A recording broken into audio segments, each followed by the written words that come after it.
Jeff Cooper on rifles. That's what we're going to talk about today on Gunfighter Life.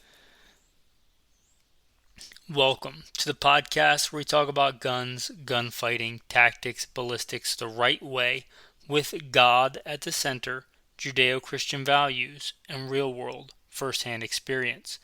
I am blessed to be your host.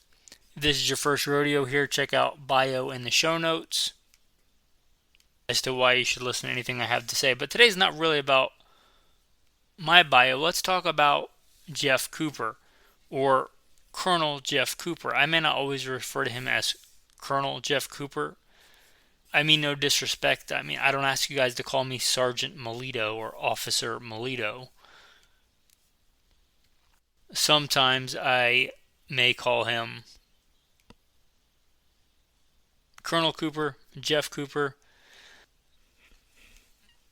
You probably know of Colonel Cooper. Even if the name sounds vaguely familiar, you're probably familiar with his work. And this is not all inclusive here, but greatest hits such as the firearm safety rules and the color codes of awareness and Gunsight. So you're probably, again, even if you're not primarily familiar with him, you are probably familiar with his work, whether you know it or not. He is one of the major influencers in the 20th century. I recently got a book for my birthday. My wife got me the present of Jeff Cooper, To Ride, Shoot Straight, and Speak the Truth. The things we'll do sometimes when we have time is go to the library together. She had seen me reading this book at some point, and she bought me a copy. I was perusing it, drawing in it with pencil, getting some of the key things I wanted to talk about. This book encompasses more than just rifle stuff. However, today I'm going to drill down on Jeff Cooper on rifles. This book, keep in mind, copyright 1988. And that was when it was copyrighted. Likely he formulated these ideas and stuff, obviously, sometime prior to that. How much prior, I don't know. But just keep that in mind as we read along here. Now, this is under the heading in the book, The General Purpose Rifle. So put that on the back burner in your brain, the General Purpose Rifle. One of the first quotes I highlighted, little of importance has been done to improve the rifles with which we greeted the turn of the century. He's talking about the last century, mind you.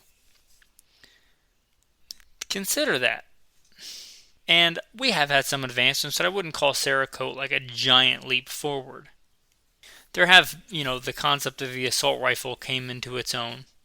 But if we talk about bolt actions, right, so my favorite go-to bolt action is still variants of a pre-64 Winchester Model 70, which is a variant of the 1903 Springfield, which is a variant of the late 1800s Mauser. Direct lineage there, and the basic design is pretty similar. This one slapped me in the face when I read it, and keep in mind, this is 88. We have dwelt too heavily on cartridge variation, forgetting that all modern cartridges will do very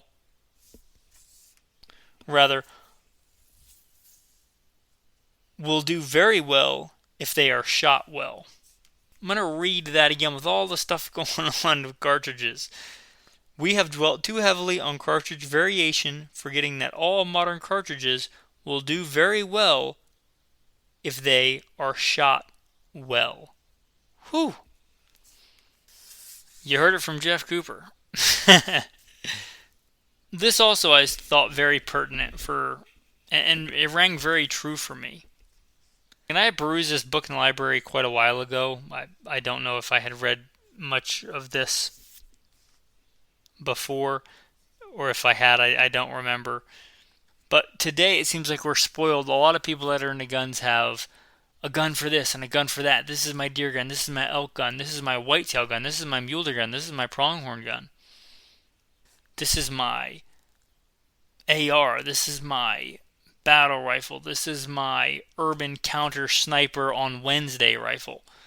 This one's that same rifle in multicam, so I don't get made fun of at the range because I'm wearing last year's camo. Now, enter the quote.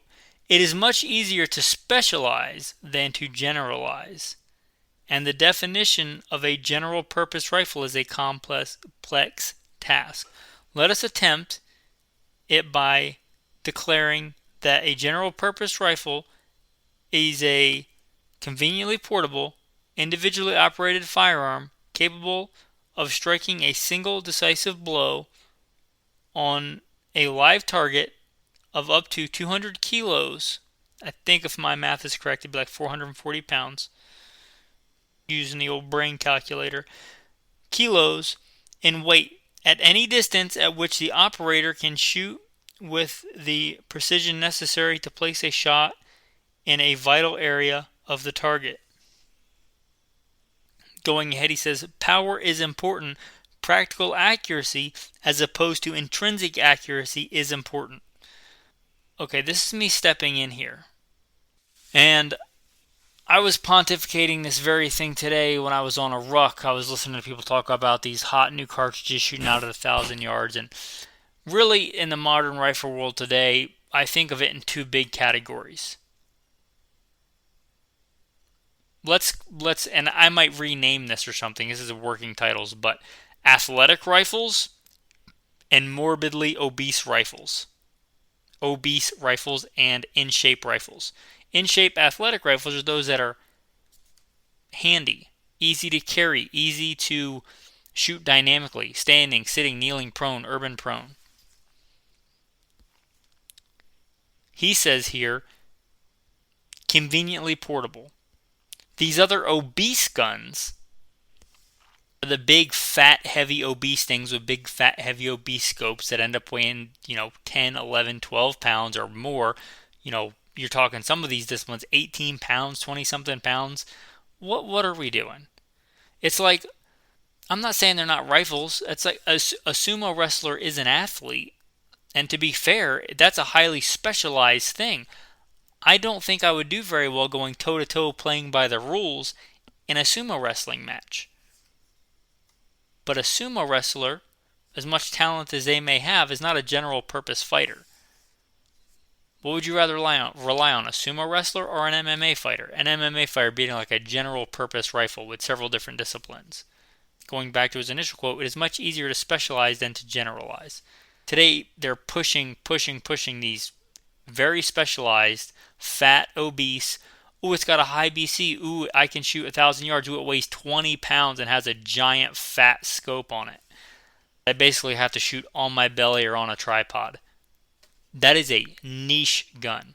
And if you have that very specific niche, or you just want to fill that niche, go ahead. But that's not a general purpose rifle. That shouldn't be a go-to unless you're going to that niche.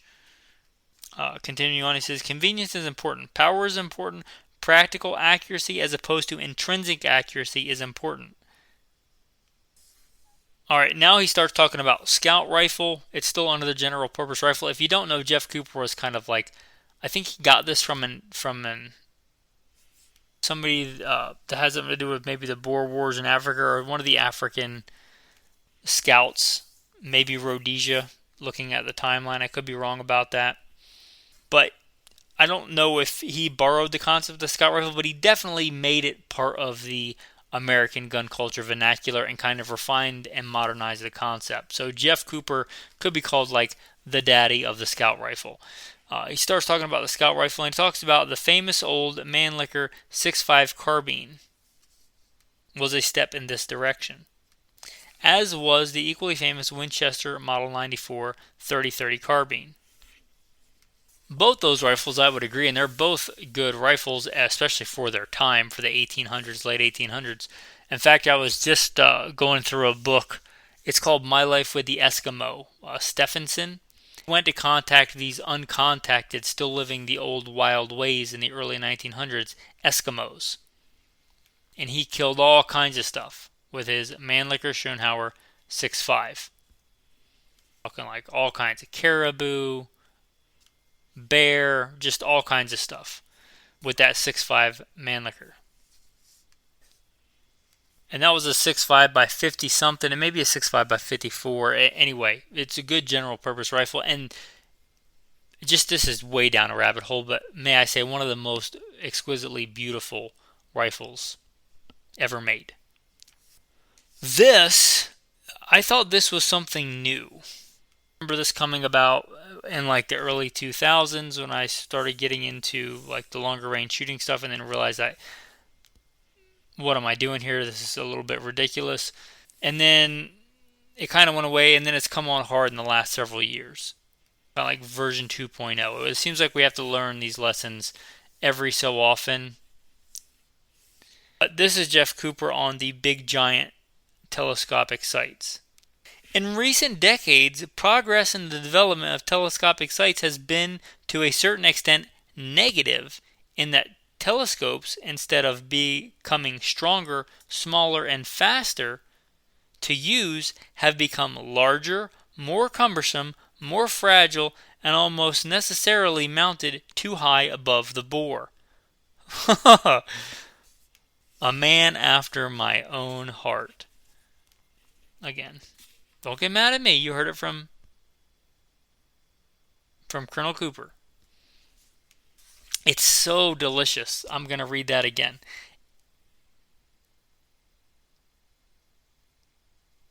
The development of telescope sights has been to a certain extent negative, in that telescopes, instead of becoming stronger, smaller, and faster to use, have become larger, more cumbersome, more fragile, and almost necessarily mounted too high above the bore. This is me interjecting, used to be the standard was a 1-inch tube, a 1-inch tube, 1-inch tube. Now it's hard to even find, unless you just want a 3-9, which I still think is too big. It's hard to even find a lot of these good scopes in a 1-inch tube. A lot of these LPVOs, people are like, why don't you get a 1-6, why don't you get a 1-8, why don't you get a 1-10? You can do it all. Yeah, at the cost of being fat and obese again, at the cost of setting a sumo wrestler on top of your gun. A lot of those have 30 something, 34 millimeter tubes. I would rather have the well balanced, sleek, svelte nature of a 1-inch tube. Continuing on, this is going back to the book. There are those who think that a glass of low power is necessarily less precise for long range precision work, but we have not found this to be the case in any sort of realistic test. Let me read that again. There are those who think that a glass of low power is necessarily less precise for long-range precision work, but we have not found this to be the case in any sort of realistic test. Oh, and this, how long have I been telling you guys iron sight? If it's a go-to like survival rifle, iron sights, iron sights, iron sights. This is what he says about iron sights under a subheading, metallic sights. Reserve iron sights are held to be desirable for a proper scout rifle. Let's continue, shall we? Heavy barrels, so popular on target guns, have no place on a general purpose rifle. Let me read that again. The heavy barrels, so popular on target guns, have no place on a general purpose rifle. This is desirable on the range, but not in the field. And the natural habitat of the scout rifle is the field rather than the bench. This is more specific to bolt actions, but he says two-lug 90-degree rotation was favored, as was the traditional Mauser claw extractor and positive ejection. Smoothness and reliability were found wanting in most modern commercial actions. Again, I'm a big fan, and I have been for a while, of the pre-64 Winchester, you might say Mauser, kind of the same thing, type action. Controlled round feed, giant, massive claw extractor. Let's see about triggers. The trigger system should be smooth and clean and provide a 3-pound glass rod release. That's a good That's pretty good. Three pounds on a good general purpose rifle. Yeah, I'm about it. That's a good weight. This one, I want you to chew on it. Now this, I come from an infantry background, right? Primary MOS in the Marine Corps, infantry, primary MOS in the Army, infantry. I'm an old school infantryman, but I want you to pontificate on this. In battles between opposing forces of infantry, the need for continuity of fire in order to suppress the enemy and gain what is known as fire superiority over him is quite evident. Whether a man alone may ever have any such need is not so evident. I think there's a time and a place for a battle rifle. That time and place would be on a battlefield. And, the subtitle of the podcast is Survival Guns. Gunfighter Life Survival Guns. But I think too many people, when they think survival scenario, they go to Red Dawn. I'm not saying something like that could never happen. I've been to war in my lifetime. Empires collapse, people invade, things happen. But is that the most realistic? Is that the only rifle that you have as a battle rifle, or is that the only thing you train on? Because I've been to war, and I think there's a time and a place for those rifles. But is that the only scenario or the most likely scenario or the attributes that you should be looking for in a rifle? That is something you should pontificate and think about on your own. He also continues on to say, what I am driving at is that in nearly all individual situations, the rifleman is going to need range, power, control, and ease of movement more than volume of fire. I'm not going to completely discount volume of fire. That can be a thing. However, there is a saying, and it's real popular in competition circles, you can't miss fast enough to win. If you pull the trigger a ton and miss a ton, that's rarely useful. Another guy could just decide, I'm going to take my ball and go home.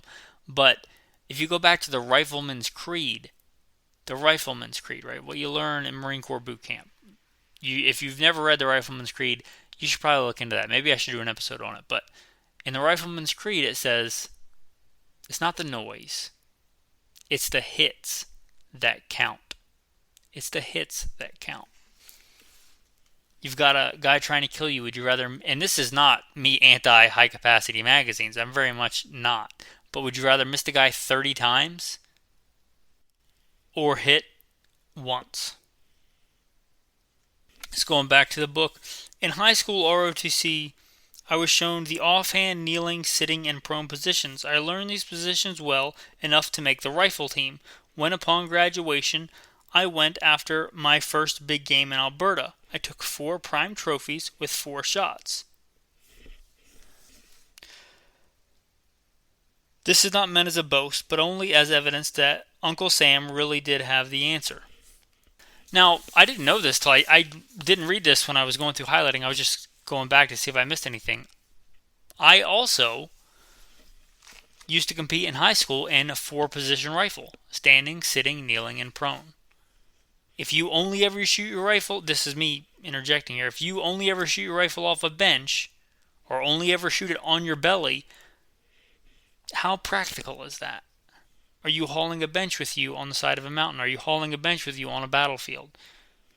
A bench for zeroing. Standing, sitting, kneeling, prone for your practice. Most of the time. There is a time to practice on a rest or on a sandbag or something. I'll concede that. But standing, sitting, kneeling, prone. I want to close with this on quoting from the book for now. There is nothing wrong with gimmickry as long as we recognize it for what it is, but we should not be deceived into thinking that more is necessarily better, nor that newer is necessarily nicer. The simple principles of smokeless powder cartridges for sporting arms were well understood by Teddy Roosevelt and some of his contemporaries. We are a nation of gadgeters, and it is quite understandable that we should believe the science must bring us newer and more marvelous gadgets with every passing year. It is well to remember, however, if we consider our guns judiciously, that it ain't necessarily so. The words of Jeff Cooper in To Ride, Shoot Straight, and Speak the Truth. Now, certainly, I would not agree with Jeff Cooper on everything. I don't agree with everybody on anything except for Jesus Christ, because everybody else is wrong, including me.